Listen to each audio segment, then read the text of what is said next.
अगर यही end of play है, अगर ये बिगिनिंग में रहता तो ये होता प्रोलॉग। क्या होता? प्रोलॉग। अब हम पढ़ेंगे प्रीवियस ईयर जो एमटीएस हो, सीजीएल हो, सीएचएसएल जो भी पूछा गया ना, सब प्रीवियस ईयर का वन वर्ड सब्स्टिट्यूशन है ये, ठीक है, जो प्रीवियस ईयर में पूछा गया है।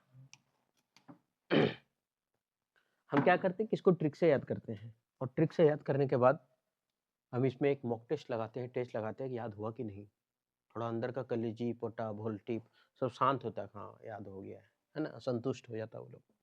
बढ़े आगे।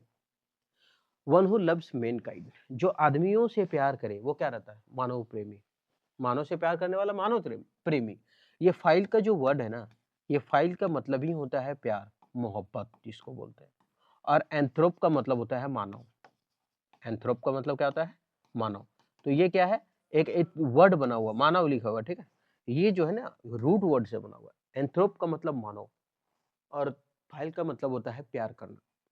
तो एंथ्रोप, फाइलेंथ्रोपिस्ट मतलब मानव से प्यार करने वाला, ठीक है। तो ये फाइल मतलब प्यार और एंथ्रोप का मतलब मानव। तो फाइल मतलब प्यार और एंथ्रोप मतलब मानव, तो मानव से प्यार करने वाला मानव प्रेमी। फाइल का मतलब क्या हुआ? पसंद करना, प्यार करना, मोहब्बत करना, और एंथ्रोप का मतलब मानव। तो फाइलेंथ्रोपिस्ट का मतलब होता है जो मानव प्रेमी हो, जो मानव से क्या करे? प्यार करे, ठीक है। आगे बढ़े।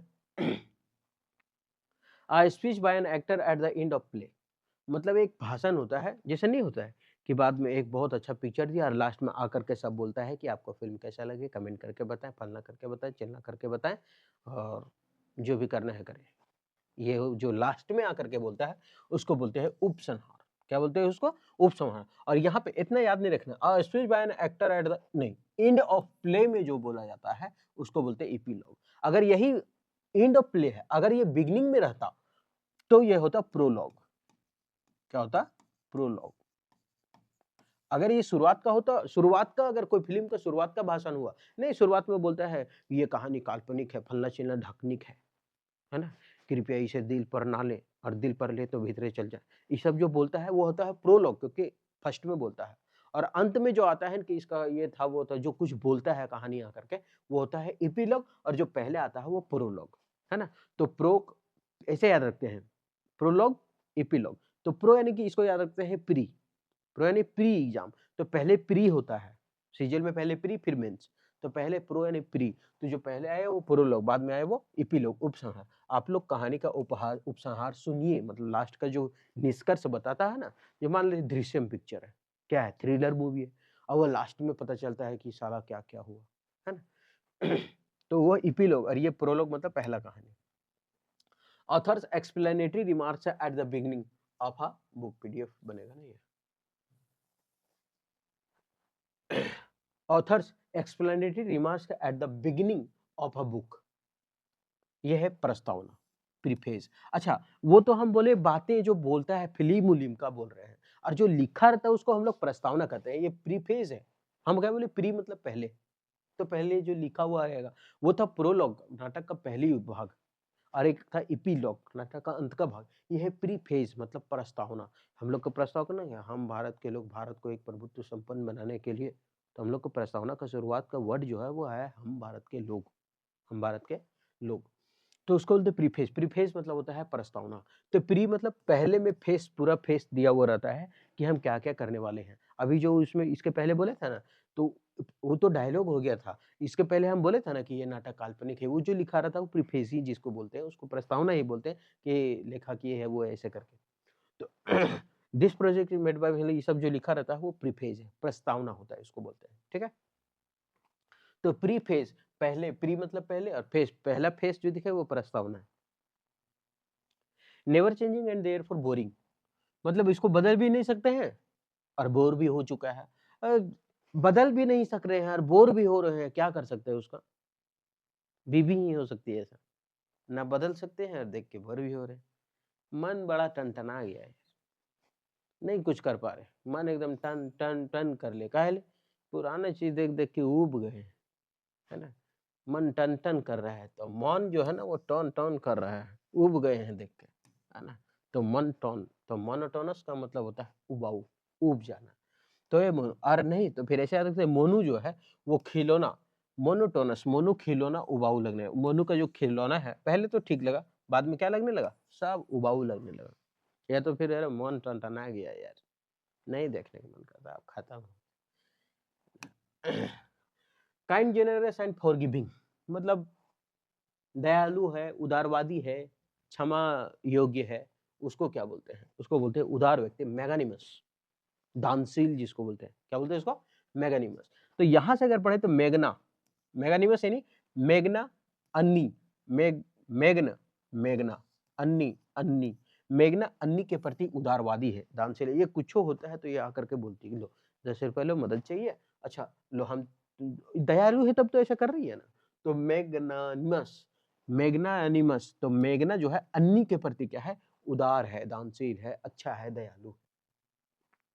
enjoying or affording warm, secure shelter or cover and opportunity for ease and contentment, इसको क्या बोलते हैं, contentment लिखा हुआ है, नहीं, contentment लिखा हुआ, contentment का मतलब होता है संतुष्ट, अंग्रेजी पढ़ो ही सब और याद है, संतुष्ट, contentment का मतलब क्या होता है, संतुष्ट, contentment संतुष्ट, content में बढ़िया लगा देगा रे, जिससे हम संतुष्ट हो जाए, contentment, content मेरा बढ़िया लगा देगा वो, हम संतुष्ट हो जाए, कंटेंटमेंट मतलब संतुष्ट, इसको बोलते हैं स्नग, स्नग का मतलब क्या होता है, सुखद स्थिति, एंजॉइंग और अफोर्डिंग वार्म सिक्योर शेल्टर, बहुत अच्छा सुखद महसूस कर रहे हैं, क्या एंजॉय कर रहे हैं, अफोर्ड भी कर रहे हैं, सब कुछ मस्त कर रहे हैं, अपॉर्चुनिटी मिला है आराम करने का, तो इसको क्या बोलते हैं, स्नग। और ये स्नग का ये इंपॉर्टेंट है थोड़ा सा, ठीक है, क्योंकि एक दो बार देख लिए इसको हम।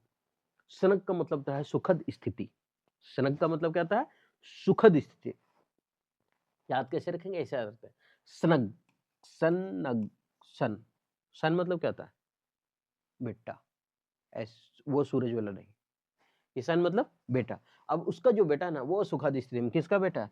होगा कोई रईस का बेटा, सनग, सनग, इसको पढ़ते सनग सनब, सनग सनब, सनग सनब, सनग सनब, सनब सुखद स्थिति में आ गया है, सनग सनब, सनब कैसा स्थिति में आ गया, सुखद स्थिति में आ गया है। बट वो चलिए, changing secret and coded message in a readable form, उसको बोलते हैं डिकोड। हम लोग पढ़ते हैं ना कोडिंग डिकोडिंग चैप्टर रीजनिंग में, रीजनिंग में नहीं पढ़ते हैं कोडिंग डिकोडिंग, जैसे ए बी सी डी को लिखा हुआ है, कुछ भी लिख दे, क्या लिख दे, बोलिए, बी सी डी ई लिख दिए, तो उसी तरह यल यम यान यो को क्या लिखेंगे, यल यम यान यो को क्या लिखेंगे बताइए, तो कुछ नहीं, ए बी सी डी को बी सी डी लिखे, इसको क्या लिखेंगे, ए का एक बढ़ा, बी का एक बढ़ा, सी का एक बढ़ा, डी का एक बढ़ा, इसका भी एक एक बढ़ा देते हैं, तो यह क्या किया, हम समझ रहे हैं इसको, डिकोडिंग कर रहे हैं ना, कोडिंग डिकोडिंग इसी को बोलते हैं, मतलब हम लोग आसान बना रहे हैं इस चीज को, तो इसको बोलते हैं changing secret and coded message in a readable form, जिससे नहीं तो स्टेनोग्राफर में बड़ा कठिन वर्ड लिखा जाता है, उसको फिर हिंदी करके बताया जाता है, तो आसान होता है, सरल बनाने के लिए जो करते हैं उसको बोलते हैं डिकोड करना, सरल बनाना, है ना। हम लोग कंप्यूटर को क्या दे नहीं, हम लोग भी देते हैं कोड और वो करके बताता है डिकोड, हम लोग लिखे, और जैसे हिंदी लिखना होता है तो हम लोग यल यम यन दबाते हैं, तो क्या लिखा था, मैं, ऐसा ही कुछ लिखा था ना, तो वो सरल बना के देता है, डिकोड करके देता है, तो डिकोड मतलब सरल बनाना, तो दी कोड को सरल बना दी, कोड को क्या कर दी, सरल बना, अरे कौन सा कोड लगाया है अपना फोन में, तो हम फोन में कोड लगाए हैं, फलना चिल्ला ढकना, अब भुला गए तो कोड को क्या कर दी, सरल बना दिया, आसान बना दिया, कि ऐसे याद रखो उसको, तो डिकोड मतलब सरल बनाना। Too strong to be defeated और चेंज्ड, मतलब जिसको हम हरा नहीं सकते हैं, डिफीट मतलब हराना या फिर बदलना, strong, too strong to be defeated, जिसको हराना बहुत मुश्किल हो, जिसको हम जीत ही नहीं पाए, उसको क्या बोलते हैं, invincible.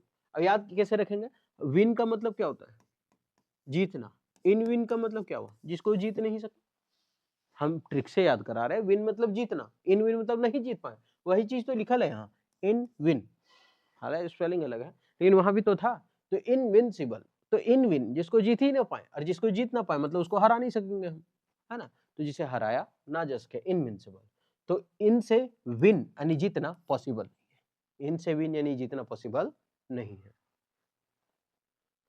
Which can not be read, जिसको हम पढ़ नहीं सकते, उसको क्या बोलेंगे, उसको हम बोलेंगे इलेजिबल, जिसे पढ़ा ना जा सके। अच्छा, ये इल का मतलब क्या हुआ, बीमार, बीमार है इसलिए जीभ, जिसे नहीं बोलता बीमार कैसे है, तो जीभ ओल गया है। अच्छा, जीभ ओलना मतलब जीभ में जो होता है ना हल्का-हल्का फोड़ा हो जाना, तो आदमी बोल नहीं पाता है ना?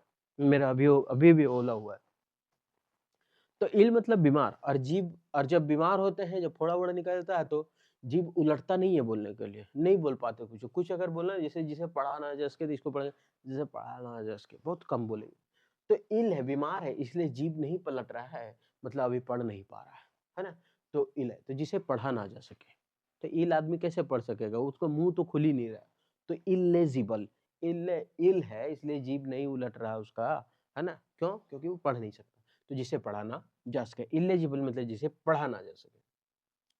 आगे, life history written by oneself, खुद का लिखा हुआ जो हिस्ट्री होता है उसको क्या बोलते हैं? आत्मकथा। आत्मकथा देखिए, ग्राफी का मतलब तो होता है लिखना, चरित्र बनाना, ऑटो मतलब खुद, खुद ही अपने बारे में लिख रहा है, मतलब ऑटोबायोग्राफी। तो ऑटो मतलब खुद से, बायोग्राफी मतलब जीवनी, तो अपनी जीवनी खुद लिख दिया। कौन लिखा? APJ Abdul Kalam, wings of fire. Wings of fire कौन लिखा? ये पूछा भी एग्जाम में। विंग्स ऑफ फायर किसने लिखा? एपीजे अब्दुल कलाम। तो ऑटोबायोग्राफी मतलब आत्मकथा। अब इतना पढ़ने के बाद थोड़ा संतुष्ट होने के लिए टेस्ट लगाते हैं। इपीलॉग, हम बोले थे एक प्रोलॉग होता है, इपीलॉग। प्रोलॉग फर्स्ट टाइम होता है, इपीलॉग लास्ट में होता है, तो लास्ट का दिया हुआ उपसंहार जिसको बोलते हैं, है ना? पहले प्री, पहले लिखा, और जो खाली लिखल मिलेगा कि लेखक के बारे में ऐसे-ऐसे कुछ होता है ना, उस प्रीफेज, प्रस्तावना। फाइल मतलब प्यार था, एंथ्रोप मतलब मानव था, जो मानव से प्यार करने वाला था, मानव प्रेमी।